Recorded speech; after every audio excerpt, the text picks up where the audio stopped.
Olá, sejam todos bem-vindos ao Encontro com o Evangelho, assistência espiritual online do Centro Espírita União e Fraternidade. Temos certeza de que todos receberemos nesse encontro as energias necessárias para o nosso fortalecimento físico, espiritual e mental.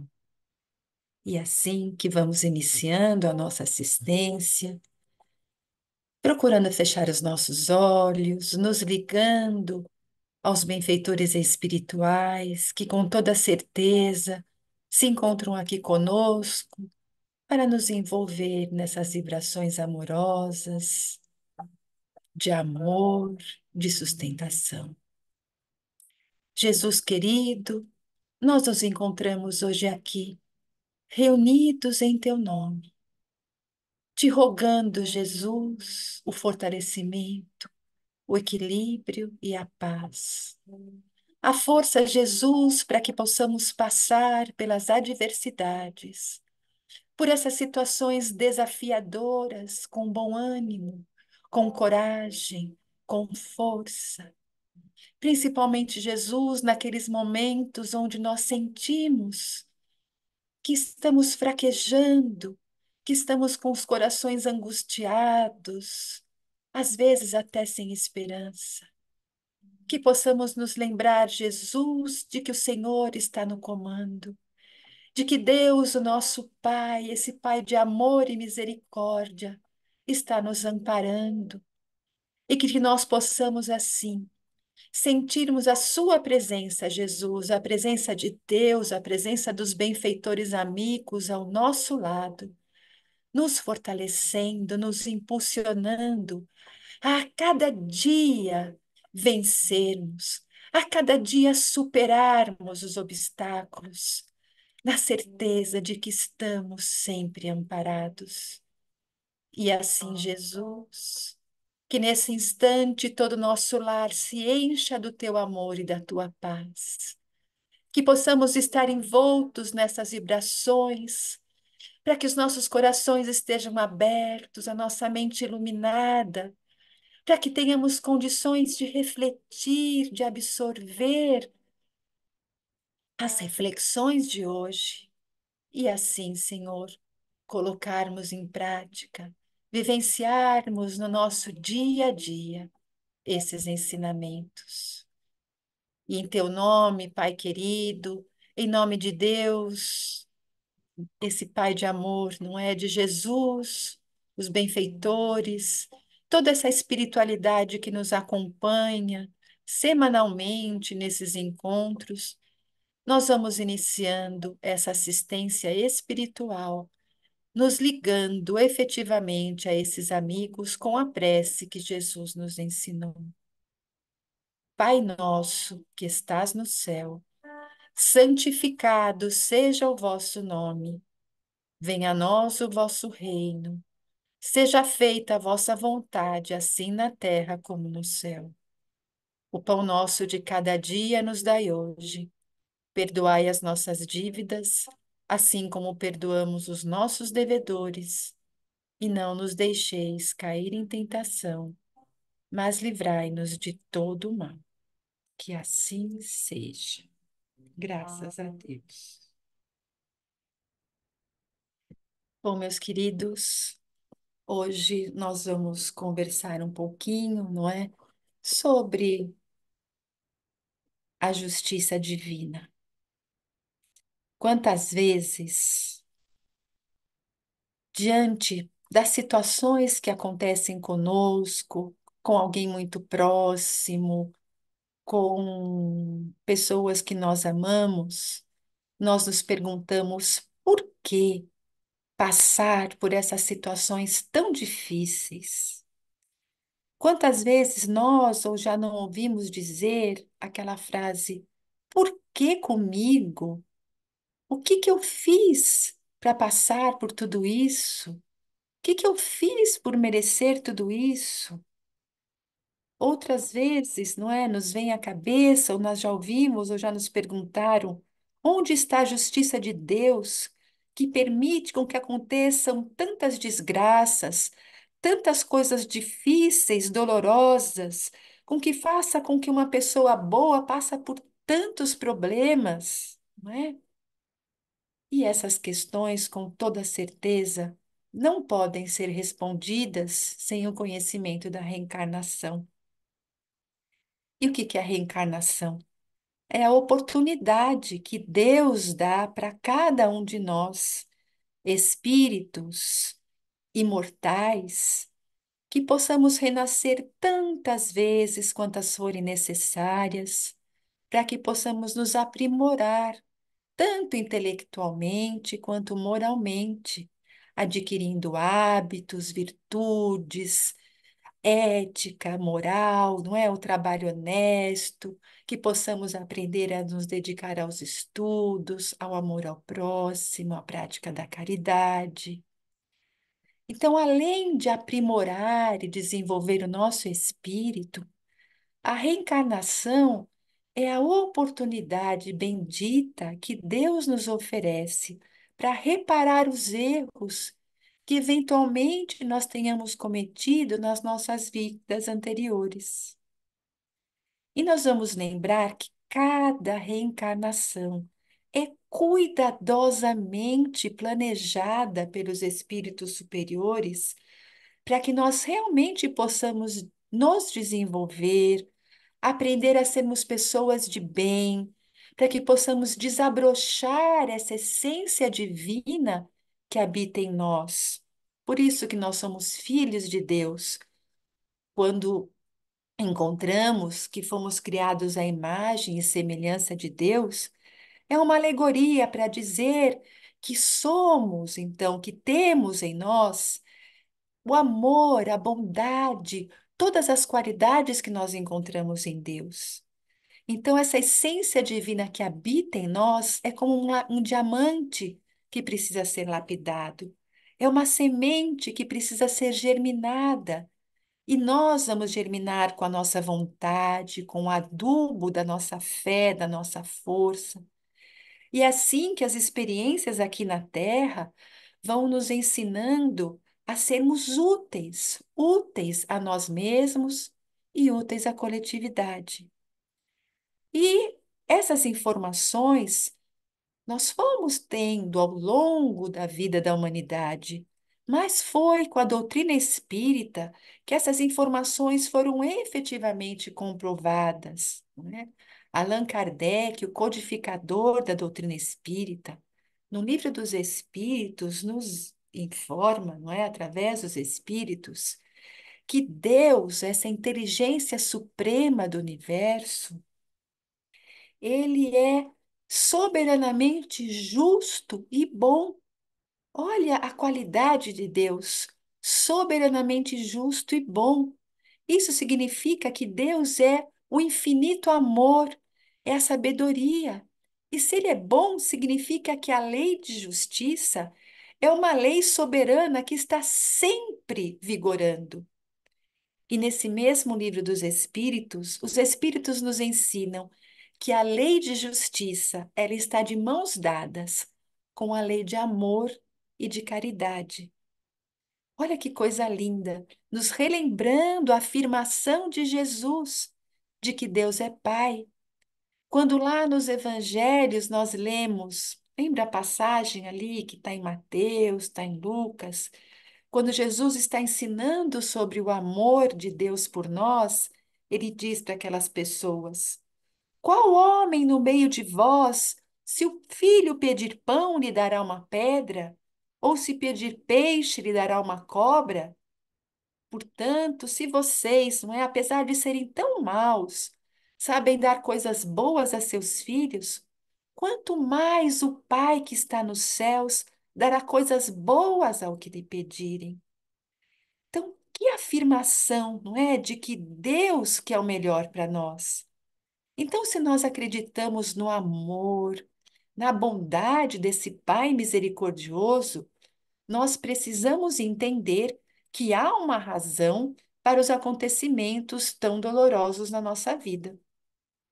E se há razão para isso, e que se a lei de justiça está presente em todo o universo, Se nós então nos sentimos injustiçados com essas ocorrências da vida, é porque ainda nós não entendemos a vontade de Deus. E o que nós interpretamos então como injustiça é falta de conhecimento, do conhecimento dessas leis divinas. Porque se Deus é justo, ninguém vai receber o que não merece, muito menos o que não pode suportar. Então, na doutrina espírita, ao lado da lei da reencarnação, nós aprendemos sobre a lei da ação e da reação, que explica que todo sofrimento tem origem em nossos distúrbios íntimos, que todas as infrações que nós cometemos contra as leis divinas nas diversas existências, nós vamos colher os efeitos, as consequências dessas infrações, que nós somos como semeadores, que temos liberdade para semear o que quisermos, mas nós colheremos o fruto da nossa sementeira. Ações benéficas, colheremos frutos saborosos. Ações maléficas, frutos amargos. Então, o processo de aprendizado, a pedagogia divina, acontece através da vivência nas diversas leis, na nossa interação com esse mundo aqui material, que vai nos ajudando a desenvolver, não é? Todas essas potencialidades que nós carregamos, todas essas qualidades. E Deus nos criou com o destino de sermos felizes e perfeitos na relatividade, não é? De desenvolvermos todo o bem que existe em nós. E como é o processo de aprendizado? Errando e acertando. Então, erros e acertos marcam a nossa trajetória. E por que que nós erramos tanto? Porque ainda nós nos deixamos levar, não é? Pelo orgulho, pela vaidade, pelo egoísmo, pela arrogância. A falta de conhecimento, não é? Nos leva a tomar atitudes que desrespeitam as leis divinas, atitudes contrárias ao amor. E toda atitude contrária ao amor causa necessidade de reajuste. E do reajuste com aquela situação equivocada que nós vivenciamos. Então vejam, Deus quer a nossa felicidade, o nosso aprendizado. Por isso Ele permite com que passemos por situações difíceis, para valorizarmos as oportunidades desperdiçadas, para repetirmos as experiências fracassadas, para ficarmos em paz com a nossa consciência. Porque quando a nossa consciência se dá conta daquilo que nós fizemos de inadequado, nós nos cobramos, nos culpamos. Isso gera uma inquietação muito grande, uma infelicidade muito grande. E Deus não quer isso. Deus dá a oportunidade de que nós, então, reconheçamos o erro e reparemos o erro. E ao reparar o erro, nós nos libertamos dessa culpa e ficamos livres para seguir adiante. Então, o conhecimento das leis divinas, como nós já dissemos, a lei de justiça, a lei da ação e reação, essas leis divinas nos levam a compreender e a entender como funcionam as coisas, a entender essa justiça de Deus e a entender também através do Evangelho que Deus não desampara, que Deus não castiga. Aliás, nós não podemos conceber um Deus de amor castigando sendo cruel. Isso foi uma interpretação inadequada da nossa imaturidade espiritual. Então, para que nós possamos compreender esse processo da justiça divina, esse processo das situações difíceis que acontecem, que nos levam, não é, a essa libertação da nossa consciência culpada, nós temos vários relatos na literatura espírita de, de vidas, né, que mostram o porquê, né, de passar por tantos sofrimentos. Mas o próprio Kardec, no livro O Céu e o Inferno, traz várias mensagens de várias comunicações com espíritos que relataram o porquê do sofrimento, a razão da situação por que eles estavam passando. Esse livro, Céu e Inferno, foi publicado em 1865. E ali nós encontramos uma explicação de um homem que nos traz a causa da sua pobreza, da sua mendicância mesmo, na última existência que ele teve aqui no planeta Terra. E aí ele conta que lá em 1850, né, numa região da Baviera, que fica ali na Alemanha, na fronteira com a Áustria, morreu um velho que tinha quase 100 anos. E ele era conhecido por Conde Max. Max, ele não tinha família, por isso ninguém sabia sua origem.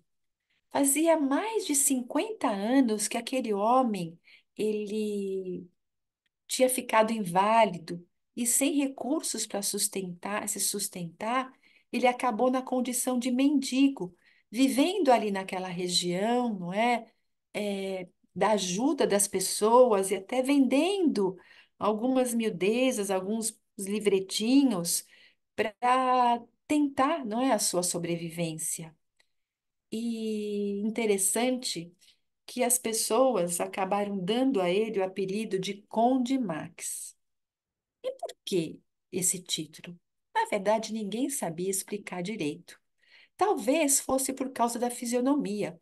Ele tinha traços nobres, maneiras educadas, uma distinção de ser que contrastava, não é, com a miséria das roupas dele. E as crianças o chamavam de conde, e ele dava risada, não se importava com aquilo. E uma jovem, né, com pena daquele pobre velho, o acolhia na estrebaria do seu castelo, do castelo do seu pai, permitindo que ele dormisse ali.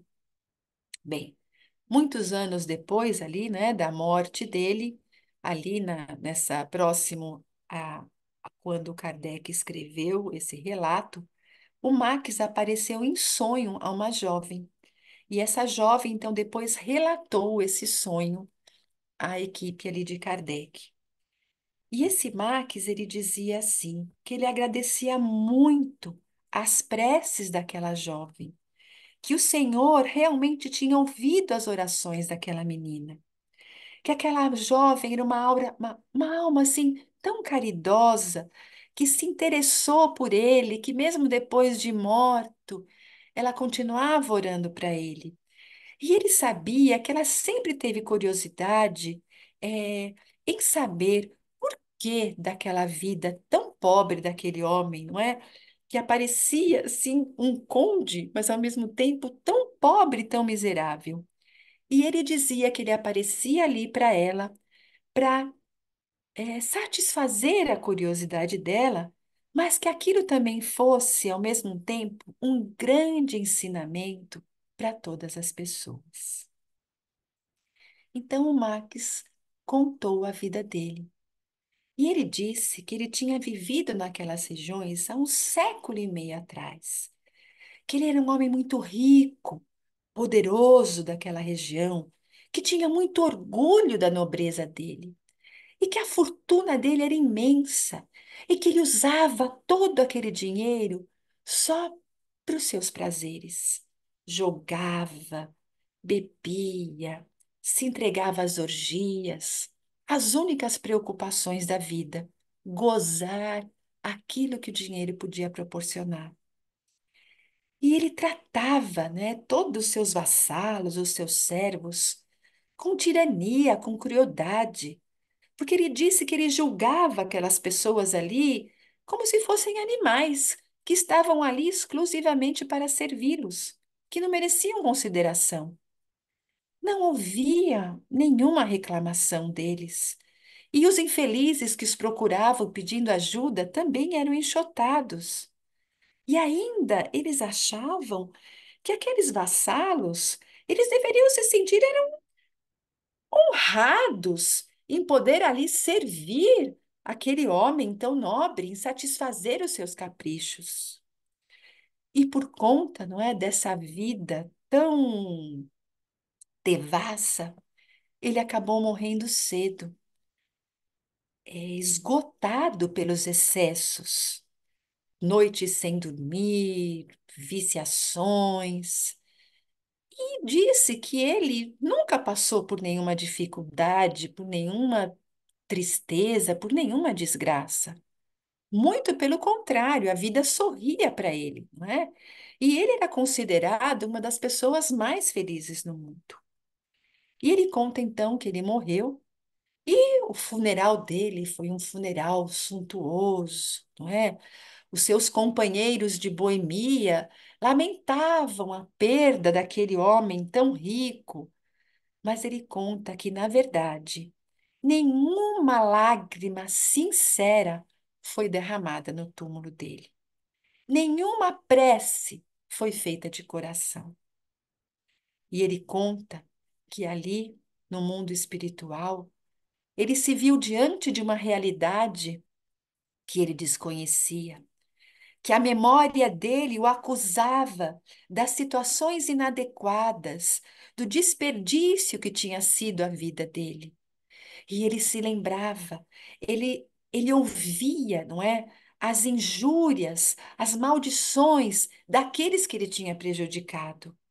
E o quanto aquilo machucava o seu coração. Aquelas lamentações ressoavam nos ouvidos dele, e ele conta que durante anos e anos, que pareceram uma eternidade, aquelas acusações iam causando uma angústia muito grande. E conta ainda que depois da morte de cada um daqueles vassalos, de cada uma das suas vítimas, aqueles espíritos vingativos, ameaçadores, apareciam na frente dele, cobrando, às vezes com sarcasmos da situação dele, perseguindo sem tréguas. E ele conta que ele corria tentando fugir, encontrar um lugar para se esconder, e nada, não é? Ele é perseguido implacavelmente por aqueles irmãos infelizes e aquelas vozes que pareciam que falavam ali no íntimo da sua consciência. E aí, também, aos poucos, os antigos companheiros de devassidão, tão infelizes como ele, se juntaram e ali juntos, não é, ficaram. E chegou uma hora que nem eles queriam ficar mais próximo, porque eles diziam: ah, você não pode mais custear os nossos prazeres, então não vamos ficar com você. Oh, o quanto a alma dele necessitava de repouso, o quanto ele necessitava de um copo de água para saciar a sede que devorava, o quanto ele necessitava de paz, e ele não possuía nada. Todo aquele dinheiro, aquele ouro que ele desperdiçou, que ele derramava ali pela terra, não conseguiu produzir uma só bênção que fosse na vida no plano espiritual. Até que certa vez ele contou que, tão cansado de tanto sofrer, ele exclama: Meu Deus, tem compaixão de mim. Quando terminará essa situação tão horrível? E foi nesse instante que ele escuta uma voz. A primeira voz suave que ele ouviu naquele mundo. E ele escutou: Quando você quiser. E o que eu preciso fazer, grande Deus? Me diga o que eu preciso fazer para sair dessa situação. Eu me sujeitarei a tudo que eu precisar fazer. E a voz disse que era preciso que ele se arrependesse, que era preciso que ele fosse humilde perante aqueles que ele humilhou, que ele pedisse perdão àquelas criaturas, que ele intercedesse, pedisse oração por aqueles, que pedisse realmente do fundo da sua alma que aquelas criaturas também encontrassem a paz, porque aquele que consegue perdoar é agradável a Deus. Aquele que consegue perdoar e pedir perdão encontra a paz. E foi isso que ele fez. ele se humilhou, ele pediu perdão a seus servos, a seus vassalos, aqueles espíritos que estavam diante dele cobrando, a todos aqueles que ele também ajudou a levar aquela vida de devassidão. E assim, com o tempo, orando, se mostrando arrependido, pouco a pouco, aquela expressão cobradora daquelas criaturas foi se tornando mais suave, mais benévola, e eles acabaram desaparecendo da sua frente. E aquilo para ele foi um alívio. Foi como se uma nova vida pudesse estar ali diante dele. E o desespero deu lugar à esperança. E ele agradeceu a Deus com toda a força da sua alma por ele estar encontrando um pouquinho de paz. E no momento onde ele agradecia, ele ouviu uma voz, aquela mesma voz que pediu para que ele se reconciliasse. Começou a dizer príncipe, que ele era um príncipe na época.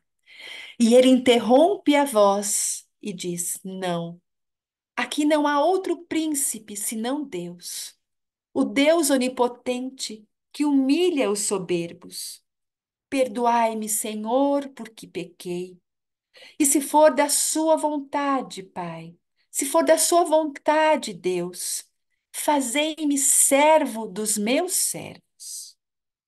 E foi assim que ele contou àquela jovem que anos depois ele reencarnou numa família de burgueses muito pobres, naquela mesma região onde ele era o grande senhor das terras. Ainda criança, ele ficou órfão e ficou sozinho no mundo, desamparado. Ganhou a vida como pôde. Foi operário, trabalhou no campo, mas sempre honestamente, porque ele já aprendera a confiar em Deus. Mas, quando ele chegou à idade de 40 anos, ele sofreu um acidente e ficou totalmente paralisado. E aí, como trabalhar? Então, ele foi preciso virar um mendigo vendendo quinquilharias, e isso durante 50 anos. Durante 50 anos, ele acabou mendigando nas mesmas terras onde ele tinha sido aquele senhor absoluto. E ele percorria aquelas mesmas propriedades que ele era dono, era o local onde os abrigavam nas estrebarias. E ainda ele conta, por uma amarga ironia do destino, ele o apelidaram de Senhor Conde. E ele conta que durante o sono, quando ali o seu corpo repousava, às vezes na rua ou naquelas estrebarias, ele sonhava. Ele sonhava que aqueles castelos onde ele estava abrigado na estrebaria, ele morava ali e ele reinava ali, mas como um déspota. E ele revia a ostentação da sua vida, ele revia a sua antiga fortuna e a sua vida de devassidão. E quando ele acordava, ele sentia uma amargura e uma tristeza tão grande. Mas, ele conta, ele nunca se queixou, nunca, porque no fundo ele acreditava, ele sentia que tudo aquilo tinha um propósito.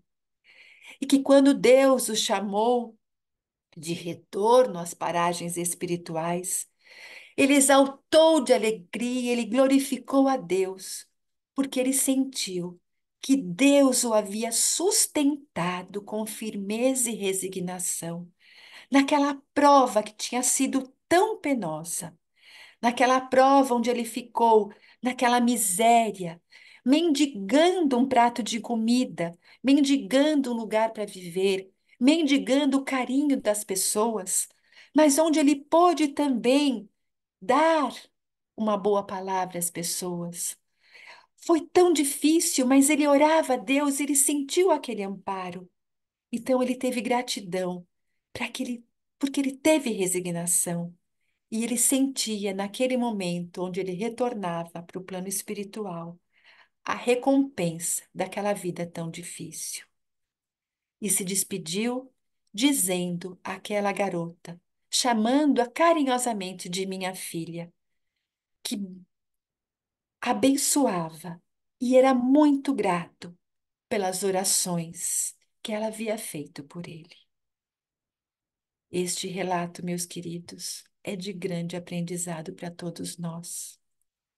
Que nós possamos confiar na sabedoria divina, para que no momento, não é, que estivermos vivenciando essas situações tão difíceis, que nós possamos compreender que Deus sabe o motivo e de que se há essa necessidade, que nós possamos refletir no porquê de tudo aquilo, que o motivo é a necessidade de uma mudança de atitudes para que nós tenhamos uma vida mais feliz. Todas as situações existem para acordarmos para a verdade, para nos tirarmos dessa cegueira do orgulho, da vaidade, que não deixa a gente fazer o que Jesus pede. Essas situações que a vida nos oferece, que Deus permite, servem para nos reconciliarmos com a nossa essência, com a nossa consciência, com aquele reino de Deus que Jesus disse que estava dentro de nós. Por isso que através agora do conhecimento, nós vamos, ao invés de nos perguntar, por que Deus isso comigo? Por que isso com aquele meu familiar? Nós vamos perguntar: para que, Senhor? Para que, Pai? Me fortaleça, me ajude, para que eu possa passar pelas situações boas e ruins da vida com sabedoria. Para que eu me lembre, Pai, de que se nenhuma folha cai sem a tua permissão, se nenhum fio do meu cabelo cai sem a tua permissão, é porque o Senhor sabe que nós somos capazes de transformar essas situações difíceis, desafiadoras, em algo bom.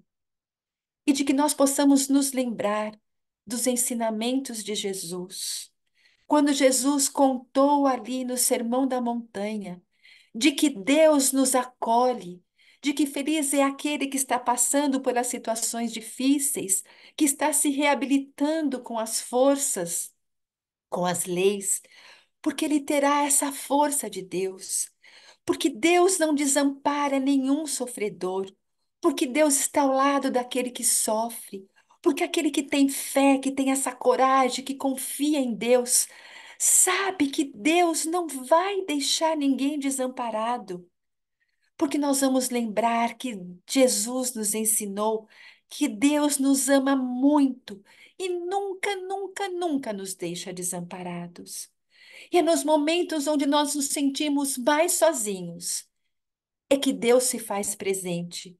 É que a nossa fé, essa confiança em Deus, se coloca à prova.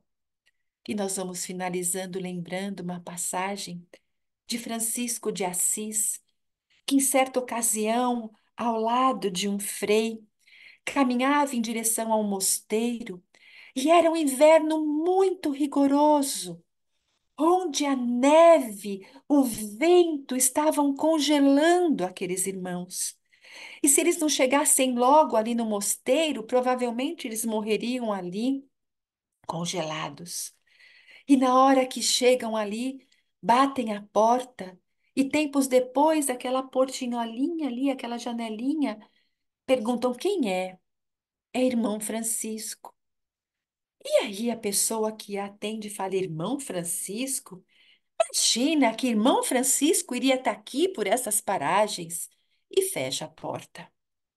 E nesse momento, aquele frei que estava ao lado de Francisco fala: Ai, Pai Francisco, é o nosso fim, nós vamos morrer, porque aqui fora, sem o abrigo, nós vamos morrer de frio. E Francisco dizia: Não, meu filho, sejamos felizes. Como assim ser feliz? Porque agora a única coisa que nós temos é a fé, é a confiança em Deus. Se for da vontade de Deus, nós pereceremos. Mas confiemos, porque Deus não nos desampara. E assim, em oração, o outro fraquejando. Passam-se alguns minutos e a porta se abre. E vem outra pessoa ao que dirigiu o mosteiro e diz: Francisco, quando disseram que você estava aqui, dizendo que imagina, um embusteiro estava se passando por Francisco, eu disse: não, não, como assim? Vamos lá, e se não for Francisco, precisamos de ajudar aquela criatura. E abriu a porta e deu ali aquela sopa, aquele agasalho, a acolhida que necessitavam. Então, meus queridos, que tenhamos a força, principalmente nos momentos mais difíceis. E agora nós vamos nos preparando para recebermos, não é? Todas as energias do passe, as energias que estarão sendo depositadas na água. E antes, não é?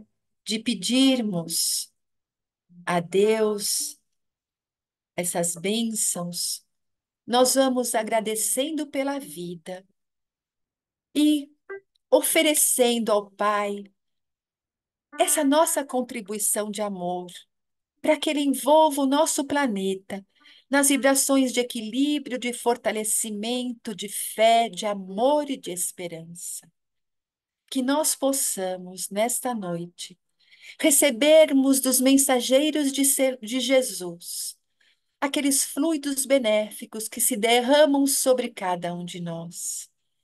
Essa equipe de mensageiros que se espalha pelo nosso lar, nos envolvendo em amor, em paz, protegendo a nossa casa, derramando bênção sobre os nossos familiares, envolvendo esta água que nós deixamos para que ela se transforme no remédio para o nosso corpo, para o nosso espírito, para o nosso pensamento. Desse instante, Senhor, nós estamos à sua disposição. Que essa chuva de bênçãos se derrame sobre cada um de nós. Que as células do nosso corpo absorvam essas vibrações de saúde. Que sejamos invadidos pelo bem-estar. Que o nosso coração se encha de paz, de bom ânimo, de coragem, de força, Jesus, para enfrentarmos esses desafios que muitas vezes nos deixam tão para baixo. Pai Criador, que conhece a cada um de nós, que conhece as nossas fraquezas, as nossas deficiências, nos dai a força e a esperança de diariamente recomeçar, que nos dai a força de levantarmos quando nós sentirmos os nossos joelhos dobrarem. Jesus querido, nos acompanhe, nos dê a sua luz, nos dê a sua paz.